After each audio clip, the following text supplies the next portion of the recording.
मी अभय सावंत चमचमणाऱ्या गाडीतून उतरून अभिमानाने चालत आपल्या विद्यापीठात प्रवेश करत होतो.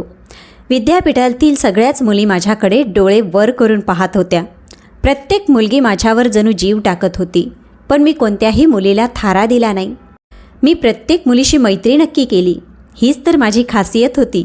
पण मुलींना डोक्यावर चढवून तिचे लटके सहन करणे हे माझ्या आवाक्याच्या बाहेरचं होतं. माझे सगळेच मित्र कॉरिडॉरमध्ये माझी वाट पाहत होते. मित्रांना भेटल्याने मला खूप आनंद झाला. माझी सकाळ साध्या लोकांसारखी नसते. इथे अमेरिकेत माझी काळजी घेण्यासाठी पूर्णतः अंगरक्षक असतात. घरीही 6-7 नोकर असतात आणि मोठ्या गाडीत बसून मी त्या अंगरक्षकांच्या उपस्थितीत विद्यापीठात येतो. माझा एक वेगळाच दर्जा होता. शेवटी का नसेल, मी भारतातील मुंबई शहरातील रहिवासी. निखिल सावंत जे एक फार मोठ्या वस्तुरचना कंपनीचे मालक आहेत, त्यांचा एकुलता एक मुलगा होतो. Sawant mention, Sawant paradise, Sawant architecture company आणि आणखी अनेक असे व्यवसाय होते जे माझ्या वडिलांच्या नावावर होते. ते मुंबई शहरातील सर्वात मोठ्या उद्योगपतींमध्ये गणले जात. इथे अमेरिकेत माझ्याकडे सर्व काही होतं. फक्त माझे वडील माझ्या जवळ नव्हते, कारण मी इथे अमेरिकेत माझं शिक्षण पूर्ण करत होतो. या जगात माझे वडील आणि माझी आत्या यांच्याशिवाय दुसरं कोणीच नव्हतं. माझी नंदा आत्या, मी ज्यांना लहानपणापासून घरी पाहिले होते, त्या माझ्या वडिलांच्या एकुलत्या एक बहीण होत्या. मी 7 वर्षाच्या असताना माझ्या आईचा मृत्यू झाला. माझ्या वडिलांना दुसरे लग्न करता आले असते, पण ते माझ्या आईवर फार प्रेम करायचे. आईबरोबर त्यांचा प्रेमविवाह झाला होता. ते दुसऱ्या कोणत्याही स्त्रीला आपल्या आयुष्यात आणू शकत नव्हते आणि मी त्यांच्या पत्नीची शेवटची निशाणी होतो, जी त्यांच्या आयुष्यात होतो. ते माझ्यावर फार प्रेम करायचे. माझ्या आईच्या मृत्यूच्या वेळी माझी आत्या साधारण 18 वर्षाच्या होत्या. काही वर्ष त्यांनी माझी काळजी घेतली, माझ्या संगोपनाची जबाबदारी घेतली. पण जेव्हा त्यांचं वय 25 वर्ष झालं, तेव्हा वडिलांनी आत्याचे लग्न आपल्या एका मित्राबरोबर लावून दिले. आत्याचे घर बसले. आता उरला होता त्यांचा मुलगा, म्हणजे मी, जो तेव्हा 14 वर्षाचा होता. त्यांना नेहमी आपल्या मुलाची काळजी लागलेली असायची. माणूस जितका श्रीमंत असतो, तितके त्याचे शत्रू असतात. लहानपणी मी या गोष्टीचा अर्थ समजलो नव्हतो, पण माझे वडील माझ्याबाबत फार सावध असायचे. त्यांनी लहानपणापासूनच माझ्या सुरक्षेची व्यवस्था इतकी कडक केली होती की ते मला सुरक्षेशिवाय घराबाहेर पडूच देत नव्हते. वडील नेहमी आपल्या व्यवसायात गुंतलेले असत. मुंबई शहरात माझ्या वडिलांचे अनेक हॉटेल्स होते, पण एक हॉटेल असे होते की जी त्यांच्या मेहनतीची पहिली पायाभरणी होती. त्याचे नाव होते NA सावंत 5 स्टार हॉटेल. याच हॉटेलपासून माझ्या वडिलांच्या यशाची पायाभरणी झाली होती. हे हॉटेल बांधण्यात त्यांनी फार मेहनत घेतली होती. यश मिळवण्यात त्यांना अनेक वर्ष लागली.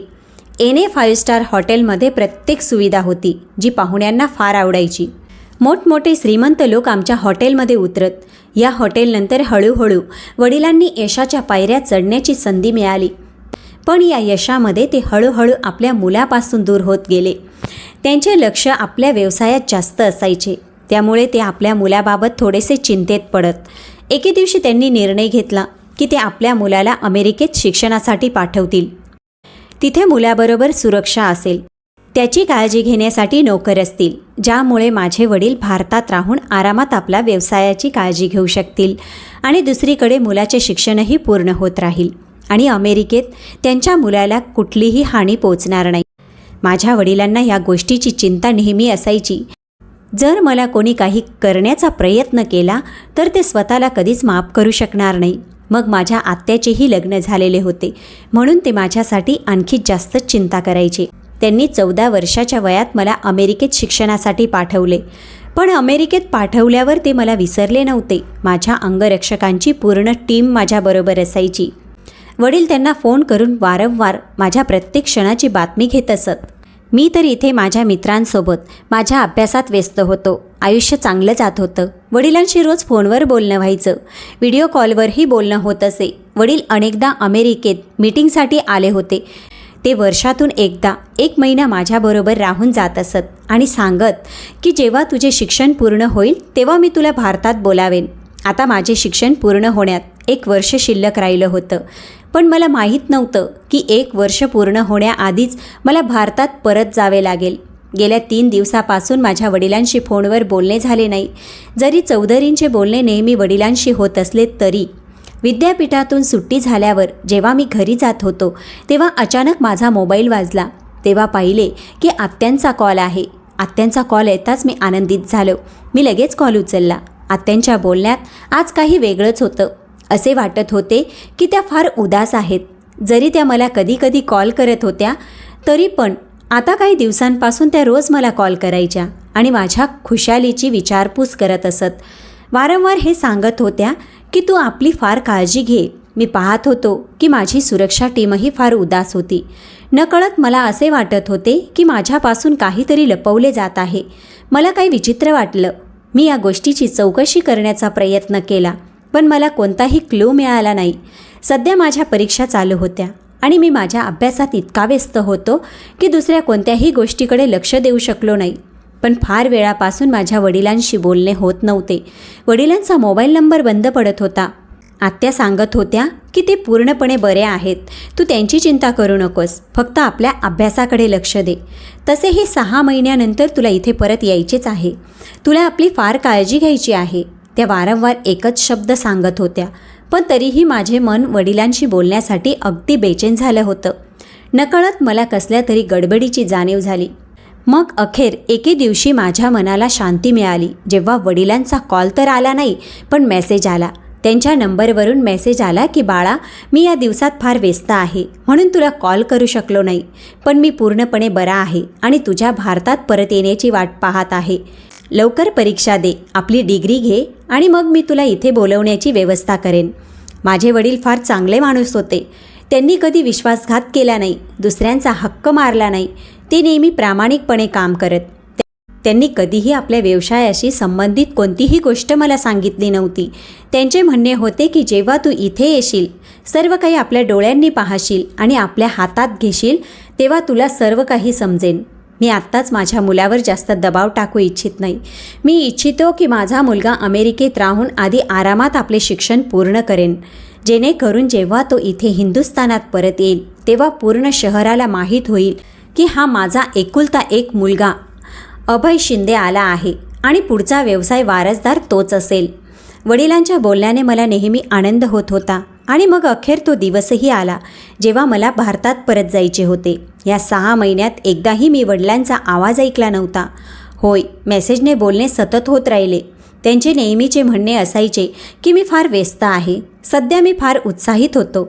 भारतात जाण्यासाठी माझी पूर्ण टीम माझ्याबरोबर होती आणि जेव्हा मी भारताच्या भूमीवर पाऊल ठेवले तेव्हा मला घेण्यासाठी आत्यासोबत 2-3 अंगरक्षक आले. हे सर्व पाहून मला फार विचित्र वाटले, कारण माझी एंट्री अशी नसावी. कारण मला घेण्यासाठी विमानतळावर आत्या फक्त 2-3 अंगरक्षकांसोबत आल्या होत्या. ही फार आश्चर्याची गोष्ट होती. त्यानंतर आम्ही गाडीत बसलो. मी आत्यांना प्रश्न विचारू इच्छित होतो की बाबा कुठे आहेत, ते मला घेण्यासाठी का आले नाहीत. त्यांनी सांगितलं, अभय, आता शांतपणे गाडीत बस. घरी पोहोचल्यावर या गोष्टीबद्दल बोलू. तुझ्यासाठी सरप्राईज आहे. पण मी थक्क झालो. जेव्हा मी आपल्या बंगल्यावर पोहोचलो तेव्हा तिथेही शांतता होती. सारे नोकर, अंगरक्षक होते जे रांगेत उभे होते, डोके खाली करून. माझ्या स्वागतात माझ्यावर फुलेही उधळली जात होती. पण माझ्या येण्यावरची रोनक आणि धूमधाम असायला हवी होती ती नव्हती. बाबा मला कुठेच दिसले नाही. आत्या आपल्या नवऱ्यासोबत आत प्रवेश करून गेल्या आणि मलाही आत येण्याचा इशारा केला. सर्व काही फार अगदी शांततेत होत होतं.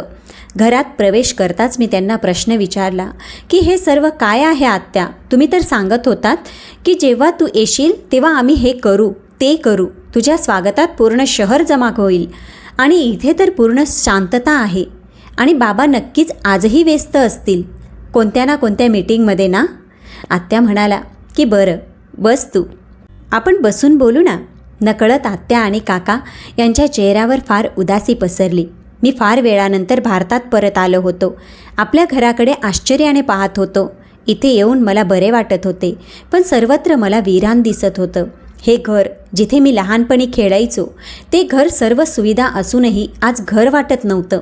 सध्या मी आधी आपल्या खोलीत गेलो, जाऊन ताजेतवाने झालो. तेव्हा तयार होऊन परत खाली आलो तेव्हा पाहिले आत्या माझ्यासाठी जेवण वाढत होत्या. मी डायनिंग टेबलवर बसण्याऐवजी सोफ्यावर जाऊन बसलो. मी आपल्या पायावर पाय ठेवला आणि घरात होणाऱ्या प्रत्येक हालचालीकडे लक्ष देऊ लागलो. तेव्हा आत्या माझ्यासमोर आल्या आणि म्हणाल्या, अभय, चल, जेवण वाढले आहे, जेवून घे. आम्ही तुझी वाट पाहत आहोत. मी जोरात आपला हात टेबलावर मारला आणि म्हणालो, बस झाला आत्या, तुम्ही मला कधीपासून आपल्या बोलण्यात गुंतवत आहात. घराच्या वातावरणाने मला असे वाटते की काही ना काही गडबड नक्की आहे. माझ्या येण्यावर मला कोणताही नोकर आनंदी दिसत नाही. बाबाही कुठेच दिसत नाही. गेल्या 6 महिन्यांपासून ते फक्त मेसेजने माझ्याशी बोलत आहेत. तुम्ही तर सांगितले होते की घरी पोहोचल्यावर मला सरप्राईज मिळेल, पण इथे तर सरप्राईजचे नामोनिशाण नाही. मला सांगा शेवटी हे सर्व काय चाललं आहे? तुम्हाला माहीत आहे की मी कोडी खेळत नाही.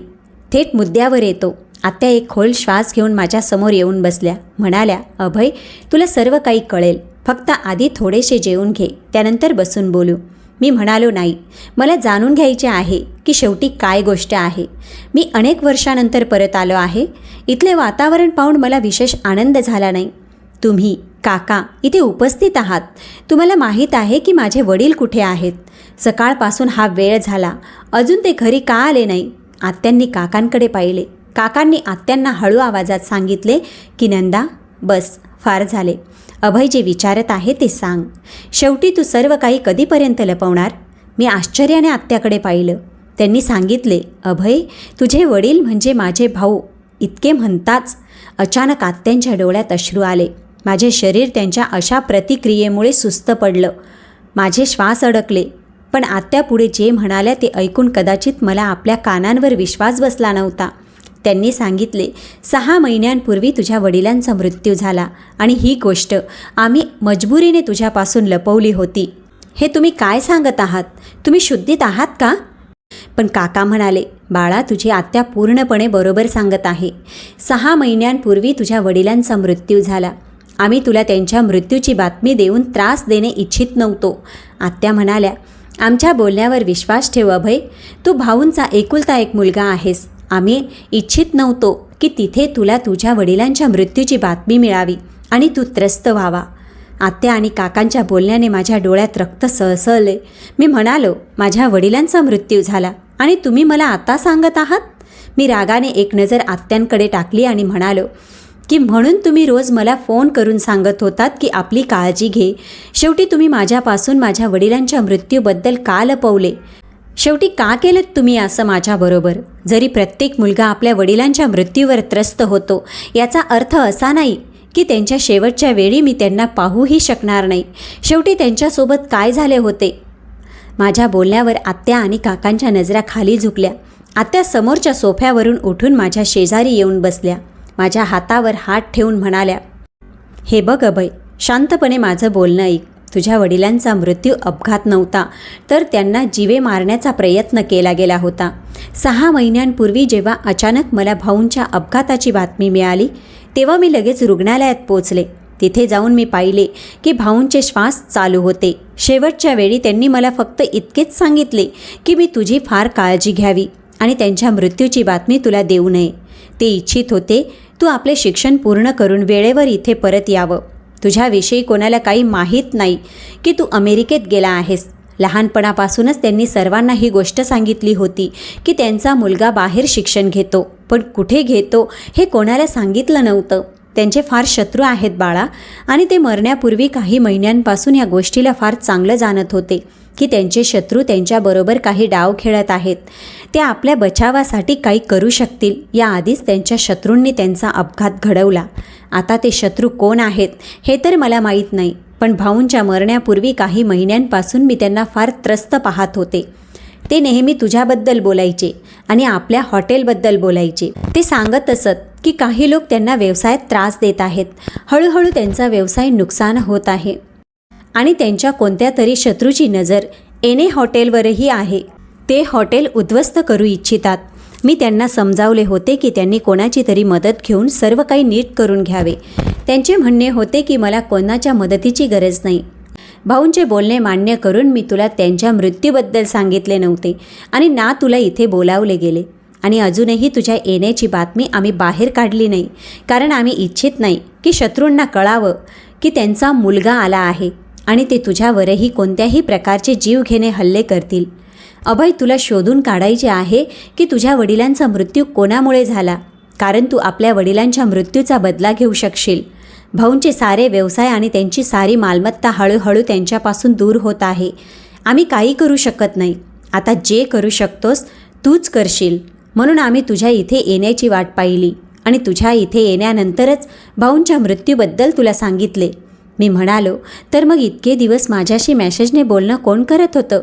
आत्या लज्जित झाल्या आणि म्हणाल्या, अभय, मी तुझ्याशी तुझ्या वडिलांच्या नंबरवरून मेसेजने बोलत होते, जेणेकरून तुला कसल्याही प्रकारचे संशय येऊ नये. आय एम सॉरी अभय, मी मजबूर होते.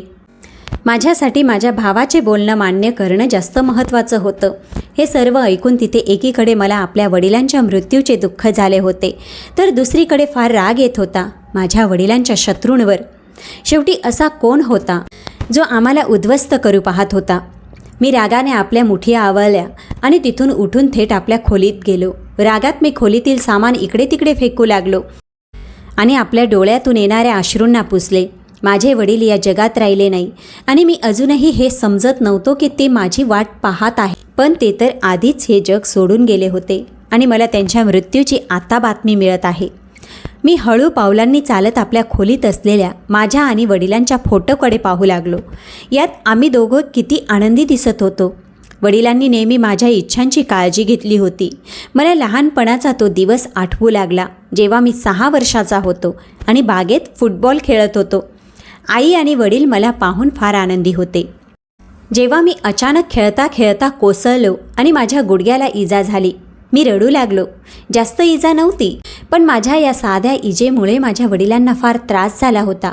ते व्याकुळ झाले आणि धावत येऊन त्यांनी मला आपल्या मांडीत घेतले. मला रडताना पाहून त्यांना फार खेद होत होता, पण नंतर त्यांनी मला हसवण्याचा फार प्रयत्न केला. जेव्हा मी हसू लागलो तेव्हा त्यांच्या चेहऱ्यावर हास्य आले. मी फोटोला स्पर्श करत रडत होतो आणि त्यावेळी आपल्या मनात हा निर्णयही घेतला होता, बाबा, मी तुमच्या शत्रूंना सोडणार नाही.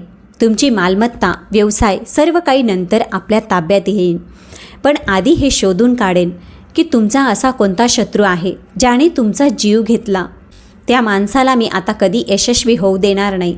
मी त्याला त्याच्या ठिकाणी पोचवूनच राहीन आणि त्यासाठी मी लवकरच तयारी सुरू केली. माझ्या वडिलांनी नेहमी मला लोकांपासून लपवून ठेवलं, जेणेकरून कोणी मला हानी पोचवू शकणार नाही. मी निर्णय घेतला होता की आपली खरी ओळख लपवूनच आपल्या वडिलांच्या हॉटेलला वाचवेन आणि त्यांच्या शत्रूंचा पर्दाफाश करेन. काही दिवस तर अशा प्रकारे गेले, पण मी हार मानणाऱ्यांमधला नव्हतो. मी स्वतःला पूर्णपणे बदलून टाकले होते. आपला वेश बदलला, सूट बूट काढून साध्या चपला घातल्या, जेणेकरून कोणी मला निखिल सावंतांचा मुलगा समजू नये. तसेही इथे कोणी मला ओळखत नव्हते. मी आपल्याबरोबर आपल्या वडिलांच्या काही ओळखीच्या लोकांना भेटलो आणि काकांच्या मदतीने सर्वात आधी त्या लोकांचा शोध घेतला जे माझ्या वडिलांच्या मागे लागले होते. एक एक करून मला सर्व लोकांची माहिती मिळत गेली. माझे वडील कोणते फसवणूक करणारे माणूस नव्हते. त्यांनी आपली सगळी जमीन मालमत्ता आपल्या मेहनतीनुसार उभी केली होती. आपल्या मोठ्या कंपनीसोबत त्यांच्या अनेक इमारतीही होत्या, अनेक हॉटेल्स होते, पण सर्वात महत्त्वाचे आणि नशिबाने त्यांच्यासाठी त्यांचे पहिले हॉटेलच होते, ज्यावर त्यांच्या अनेक शत्रूंची नजर होती. मला आपल्या वडिलांच्या शत्रूंचा पर्दाफाश करायचा होता आणि त्या लोकांची घाणेरडी नजर आपल्या वडिलांच्या व्यवसायावर आणि त्यांच्या मालमत्तेवरून हटवायची होती. म्हणून मला फार सावधगिरीने काम घ्यायचे होते.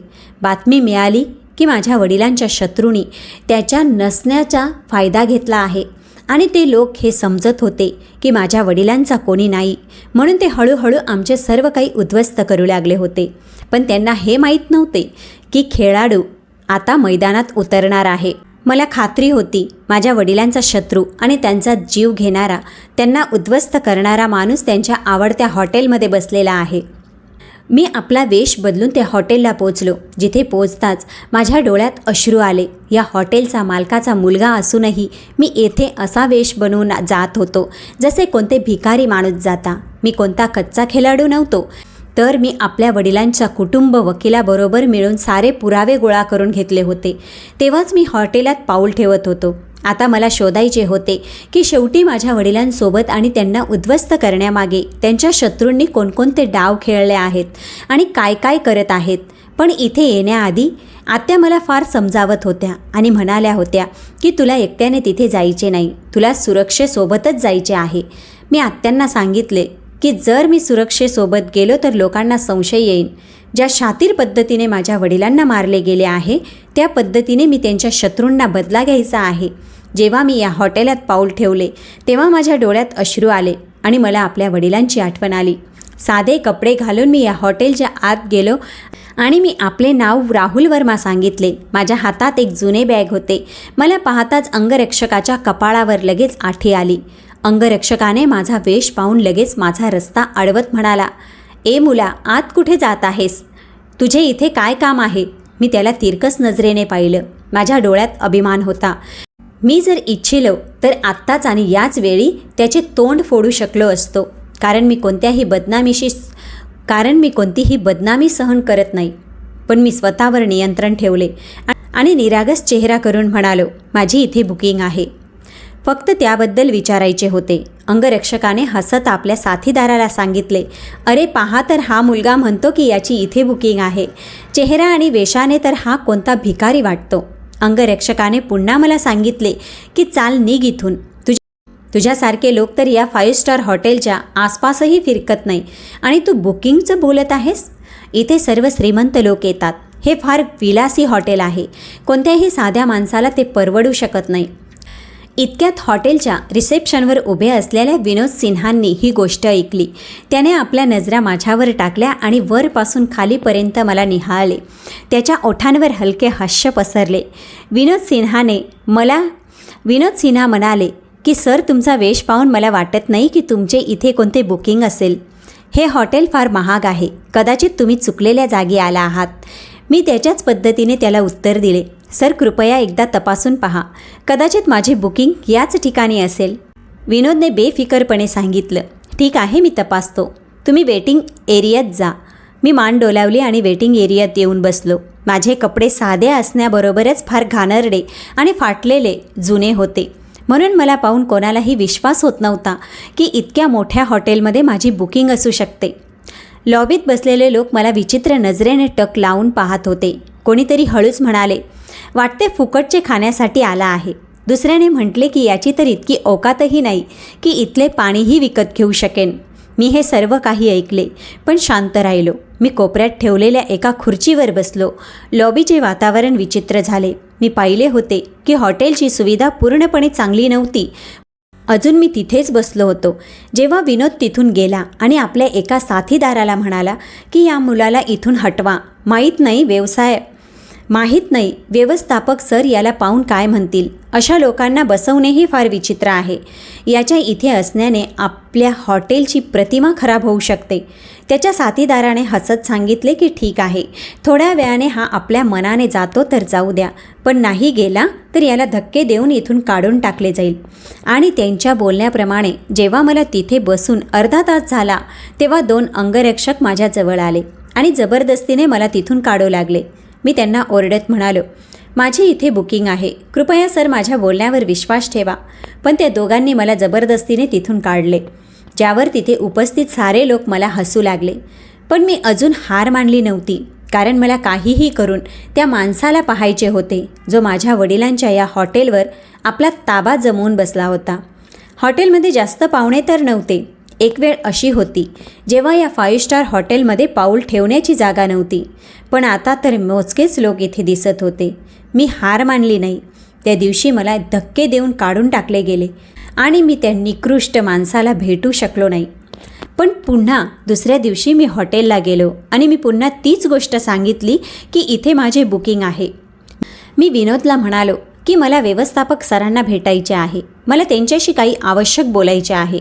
विनोदने म्हटले की काल तुला इथून धक्के देऊन काढले होते, आज काय पुन्हा इथे अपमानित होण्यासाठी आला आहेस का? शेवटी तुला व्यवस्थापकांशी काय काम आहे? मी त्याच्यासमोर हात जोडले. मी अभिनय करू लागलो, कृपया सर, मला व्यवस्थापक सरांशी फार आवश्यक बोलायचे आहे. एकदा तुम्ही माझे त्यांच्याशी बोलणे करून द्या ना. विनोद म्हणाला, ठीक आहे, मी फोन करून पाहतो. तसेही तुमच्यासारख्या लोकांना तर इथे भिकारीच समजले जाते. त्याने काकुळतीने व्यवस्थापक सरांना फोन लावला. सर, एक मुलगा आला आहे, त्याला तुम्हाला भेटायचे आहे. व्यवस्थापकाने कदाचित मला खोलीत पाहिले असेल. त्याने विनोदला हसत सांगितले, काय हा आमचा पाहुणा आहे का? भिक्षा मागण्यासाठी आला आहे? माझ्याकडे आता वेळ नाही. याला वेटिंग एरियात वाट पाहण्यासाठी बसवा. थकून स्वतःच तिथून निघून जाईल. विनोदने जेव्हा मला ही गोष्ट सांगितली तेव्हा मी थबकलो आणि खोल श्वास घेऊन एकीकडे बसून वाट पाहू लागलो. मी ठरवले होते, सत्य लपवले जाऊ शकते पण थांबवले जाऊ शकत नाही. काहीही होईल, मी आज त्यांना भेटूनच जाईन आणि जर आजही मला काढून टाकले गेले तर मी पुन्हा येईन. वेळ हळूहळू जात होता. व्यवस्थापकाने मला भेटण्यासाठी बोलावले नाही आणि पुन्हा तेच झाले. मला पुन्हा धक्के देऊन काढून टाकण्यात आले. दुसऱ्या दिवशी मी पुन्हा हॉटेलला पोचलो. आज मला हॉटेलच्या आत जाण्याची परवानगी दिली जात नव्हती, पण मी सुरक्षा अंगरक्षकांसमोर हात जोडू लागलो आणि म्हणालो, माझी इथे बुकिंग आहे आणि मला व्यवस्थापकांशी भेटायचे आहे. कृपया मला जाऊ द्या. फार कष्टाने मला आत येण्याची परवानगी मिळाली. मी जाणत होतो की उद्यापासून जर मी हा अभिनय पुन्हा केला तर मला आत येण्याची परवानगीही मिळणार नाही. जेव्हा अचानक समोरून मला वेट्रेस येताना दिसली. तिने ट्रेमध्ये पाण्याचे ग्लास ठेवले होते. तिने म्हटले, ऐका सर, हे घ्या तुमच्यासाठी पाणी. तुम्ही इथे रोज आपला अपमान करवून घेण्यासाठी येता का? तुमच्यासारखे लोक या हॉटेलमध्ये येत नाहीत. जर तुम्हाला काही पैसे वगैरे हवे असतील तर तुम्ही रिसेप्शनवर जाऊन मदत मागू शकता, पण अशा प्रकारे इथे बसून वाट पाहणे तुमच्यासाठी व्यर्थ आहे. ही वेटर मुलगी मला फार चांगली वाटली. तिची बोलण्याची पद्धत, मृदू व्यवहार फार चांगला होता. तिने मला चुकीच्या पद्धतीने समजावले होते. मी म्हटले, मॅडम, कोणत्याही गरिबाला आपला अपमान करवून घ्यायचा नाही. पहा, मी फार पैसे देऊन इथे बुकिंग करवली आहे, पण मला कोणीही इथे खोली द्यायला तयार नाही. मी गरीब आहे तर काय झाले? मी कुठून तरी पैशांची व्यवस्था करून इथे राहू शकत नाही का? तिने म्हटले की हो सर, तुम्ही पूर्णपणे बरोबर म्हणत आहात, पण मी तुमची मदत करण्याचा प्रयत्न करते. ती मुलगी रिसेप्शनकडे चालली होती तेव्हा मी तिला हाक मारली आणि म्हटले, ऐका, जर तुम्हाला माझी मदत करायचीच असेल तर तुम्ही व्यवस्थापक सरांना एकदा मला भेटवा. तुमची फार मेहरबानी होईल. त्यानंतर मी स्वतः इथून निघून जाईन. मी कधीच इथे परत येणार नाही. तिने म्हटले की पहा, व्यवस्थापक सर इतक्या सहजतेने तुम्हाला भेटणार नाही. मी म्हटले, का नाही भेटणार? मी या गोष्टीचं कारण जाणू शकतो का? ती थोडी अडखळली. नंतर म्हणाली, ठीक आहे. खरं तर ती इकडे तिकडे पाहू लागली आणि बोलणे टाळाटाळ करू लागली. नंतर म्हणाली, मी व्यवस्थापक सरांना तुमच्याबद्दल बोलते. जर शक्य झाले तर तुम्ही त्यांना भेटा. इतके म्हणून ती परत निघून गेली. पण ही एक मुलगी अशी होती जी या पूर्ण स्टाफपासून पूर्णपणे वेगळी होती. मला पूर्ण विश्वास होता की ही मुलगी जुन्या स्टाफची आहे, कारण नेहमी माझे वडील मला सांगत त्यांनी हॉटेलमध्ये चांगल्या व्यवहाराच्या लोकांना नोकरी दिली होती. पण मी इथे येऊन पाहिले होते की वेटरपासून रिसेप्शनिस्टपर्यंत, अंगरक्षकापासून पाहुण्यांपर्यंत कोणाचाही व्यवहार चांगला नव्हता. खात्रीने हॉटेल व्यवस्थापकाचा स्टाफ बदलला गेला आहे आणि ही मुलगी जुन्या स्टाफमधली असावी. माझ्या मनात विचार आला की ही मुलगी माझी मदत नक्की करू शकते. जर ही मुलगी जुनी असेल तर नक्कीच ही काही ना काही जाणते आणि ही मला हॉटेलशी संबंधित फार माहिती सांगू शकते. मला अजून इथे बसून अर्धा तास गेला होता.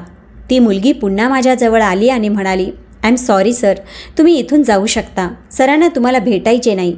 मी तुमची शिफारस सरांकडे केली होती. त्यांचे म्हणणे आहे की जर आज नंतर तुम्ही या हॉटेलमध्ये दिसलात तर तुम्हाला पोलिसांच्या स्वाधीन केले जाईल. इतके म्हणून ती मुलगी तिथून निघून गेली. मी तिला पुन्हा हाक मारली आणि म्हटले, निखिल सावंत, हे हॉटेल त्यांचेच आहे ना? माझ्या प्रश्नावरती थक्क झाली आणि म्हणाली, नाही, निखिल सावंत यांनी हॉटेल अभिषेक सिंघानिया यांना मरण्याआधी विकले होते, म्हणून आता हे हॉटेल अभिषेक सरांचा आहे. आता तुम्ही इथून जाऊ शकता. मी त्या मुलीला काही म्हटले नाही आणि मी तिथून परत फिरलो. मी जाणत होतो की आता मला या हॉटेलमध्ये प्रवेश मिळणार नाही, पण ही मुलगी मला फार कामाची ठरू शकते.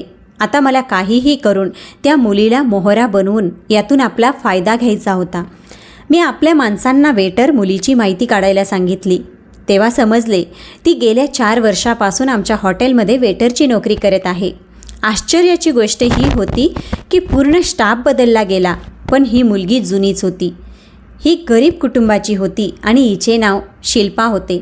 मी या मुलीला हॉटेलमध्ये भेटू शकत नव्हतो, पण मी हिचा बाहेर पाठलाग केला आणि अखेर त्या मुलीशी बोलण्याचा निर्णय घेतला. मला माहीत होते की ती मला अशा प्रकारे इतक्या सहजतेने काहीच सांगणार नाही. मी आपल्या माणसांना या मुलीला अपहरण करवले आणि याला घरी भेटण्यासाठी बोलवले. ही मुलगी भयंकर घाबरली होती. फार कष्टाने हिला समजावले गेले आणि पैशांचा मोह दिला गेला आणि म्हटले होते की काहीही करून मला हॉटेलच्या नव्या मालकाची माहिती आणून दे. ती प्रामाणिक होती, समजदार होती, माझ्या मोहात येत नव्हती. मग मजबुरीने मला या मुलीला आपली पूर्ण सत्यता सांगावी लागली. तेव्हाच ती माझ्या बोलण्यात अडकली, कारण ती भावनिक मुलगी होती. जर ती लोभी असती तर घाबरल्यानंतर पैशांच्या मोहात येऊन शकली असती आणि शांतपणे आपले काम करू शकली असती. पण खरे तर ती एक समजदार मुलगी होती. तिने माझी मदत मानवतेच्या नात्याने केली, कारण तिला माझ्या बोलण्यावर विश्वास बसला होता की मी निखिल सावंत यांचा मुलगा आहे. आणि तिने मला सांगितले की सावंत सरांसाठी मी तुमची मदत करण्यासाठी तयार आहे, कारण त्यांनी अशा वेळी मला नोकरी दिली होती जेव्हा माझ्या आईची अवस्था फार वाईट होती. तिचे बोलणे ऐकून मी प्रभावित झालो. ती मुलगी फार चांगली होती आणि माझी मदत करण्यासाठी तयार झाली. तिने मला अशा गोष्टी सांगितल्या ज्या ऐकून माझी शुद्धच हरपली. अभिषेक कोणते साधे माणूस नव्हते. हा माणूस 7 वर्षापूर्वी माझ्या वडिलांचा व्यवसायात भागीदार राहिला होता.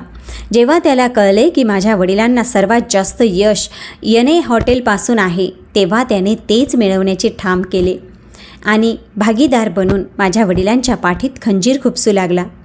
शिल्पाने मला सांगितले की सर फार चांगले माणूस होते. त्यांनी हॉटेल व्यवस्थापनाच्या स्टाफला नेहमी हे समजावले होते की कोणत्याही गरीब, कोणत्याही पाहुण्याशी किंवा कोणत्याही माणसाशी हॉटेलच्या आत प्रत्येकाशी चांगले वागायचे. सावंत सर असताना हॉटेलची प्रतिष्ठा नेहमी चांगली राहिली होती, पण त्यांच्या मृत्यूनंतर जेव्हा सर्व काही त्यांच्या भागीदार अभिषेकने सांभाळायला सुरुवात केली, तेव्हा त्याने पूर्ण स्टाफच बदलला.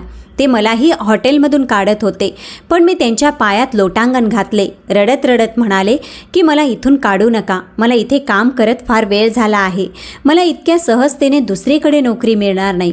तेव्हा कुठे ते मला नोकरीवर ठेवायला राजी झाले. नवा स्टाफ पूर्णपणे चांगला नाही. सावंत सरांच्या मृत्यूनंतर हॉटेल व्यवस्थापन हळूहळू तोट्यात जात आहे.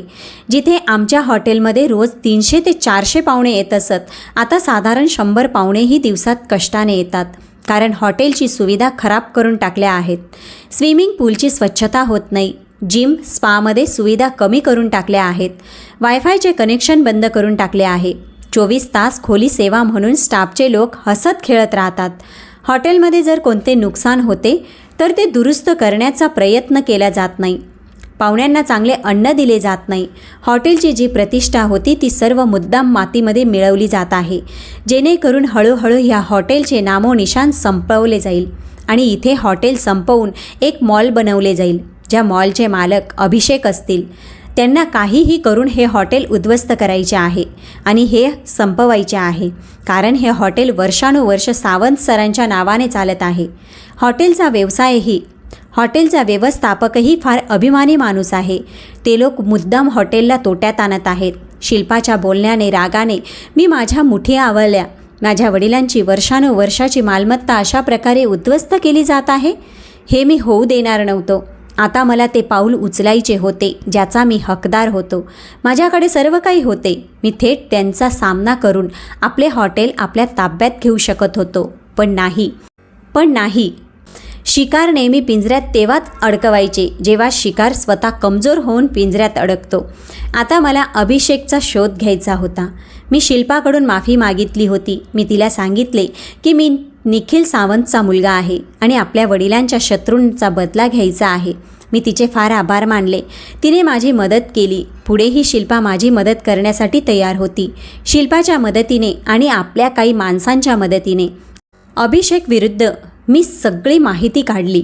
मी वेश बदलून आपल्या वडिलांच्या वास्तुरचना कंपनीत गेलो. त्यांच्या साईट्सवर गेलो. हॉटेलमध्ये गेलो. जिथे जिथे त्यांच्या इमारती बांधल्या होत्या तिथे गेलो आणि हळूहळू मी तिथली सगळी माहिती काढली की तिथे काय काय फसवणूक केली जात आहे.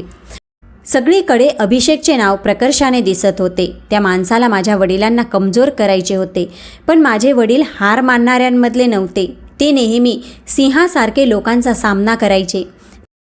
तेव्हाच अभिषेकने त्यांना मारण्याचा पर्याय निवडला, कारण त्यांच्या जिवंत असताना ते काहीही करू शकत नव्हते आता मला आपले खरे स्वरूप दाखवायचे होते.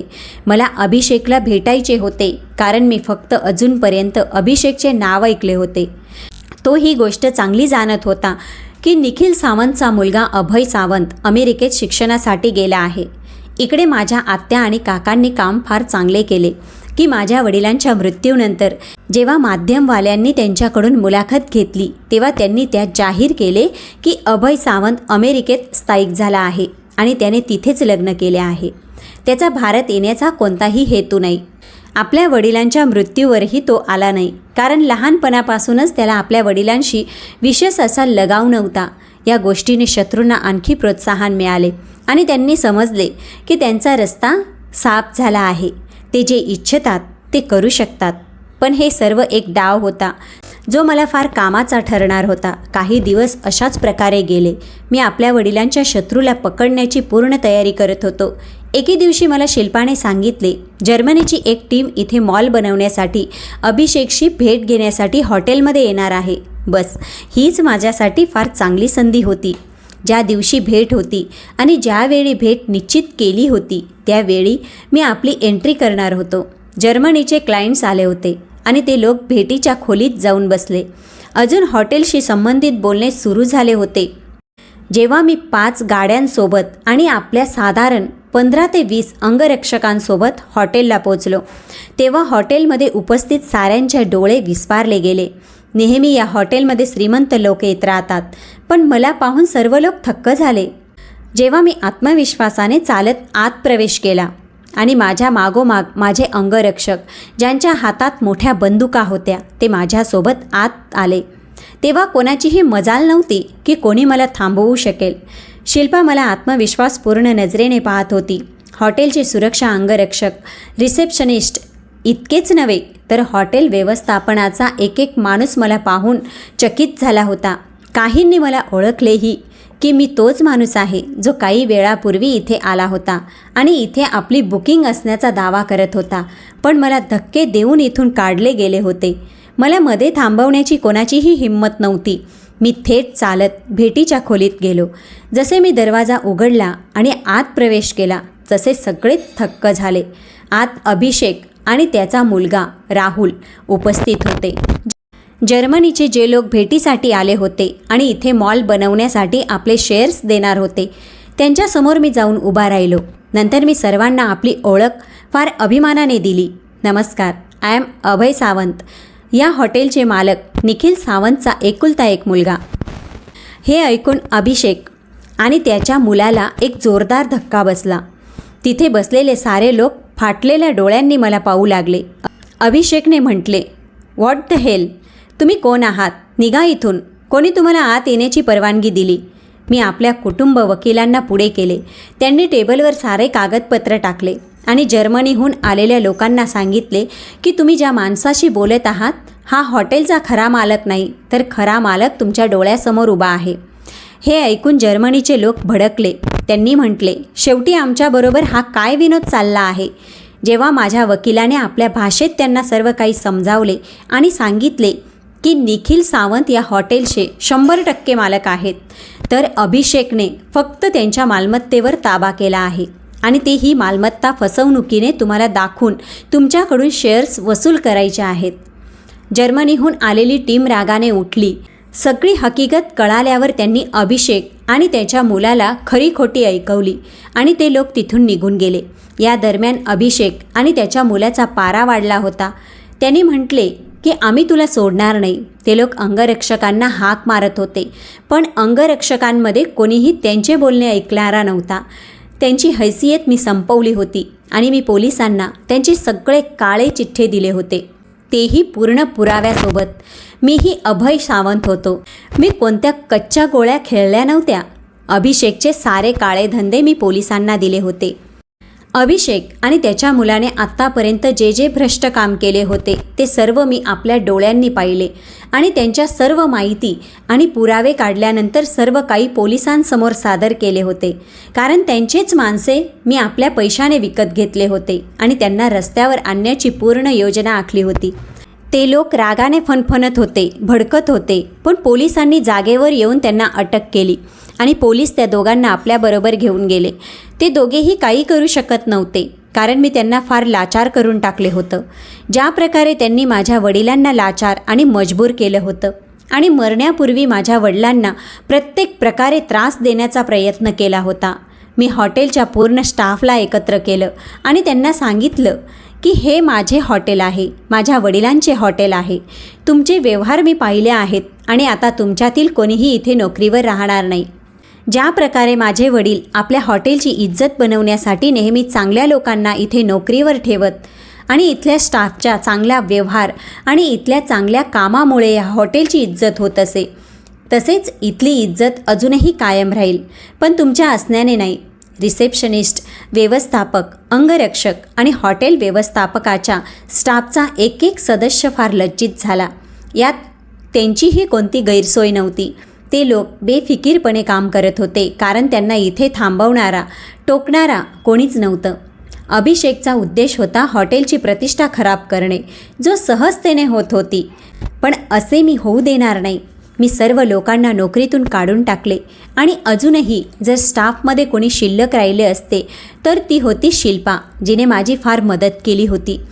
अभिषेक आणि त्याचा मुलगा जेलमध्ये होते. अनेक महिन्यांपर्यंत हे खटले न्यायालयात चालले आणि अखेर जेव्हा निकाल लागला तेव्हा तो माझ्याच बाजूने होता आणि असणारही का नाही. विजय नेहमी सत्याचाच होतो. मी फार आनंदी झालो. माझ्या वडिलांचा व्यवसाय मला मिळाला. माझ्या वडिलांच्या कारोबारात जिथे जिथे नुकसान झाले होते ते सर्व काही मी नीट करून घेतले. मी देवाचे फार फार आभार मानले. आत्या आणि काका फार आनंदी होते आणि आता पूर्ण शहराला कळले होते की मी म्हणजे निखिल सावंतांचा मुलगा अभय सावंत जगासमोर आहे. मी फार आनंदी होतो, पण आपल्या आनंदात एका माणसाला विसरलो, ज्याने माझी फार मदत केली.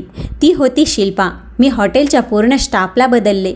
या कामातही माझी शिल्पाने फार मदत केली आणि आम्ही आपल्या हॉटेलमध्ये तपासलेले आणि परखलेले लोक नोकरीवर ठेवले. सर्व काही नीट करून घेतलं. मला शिल्पा आवडू लागली.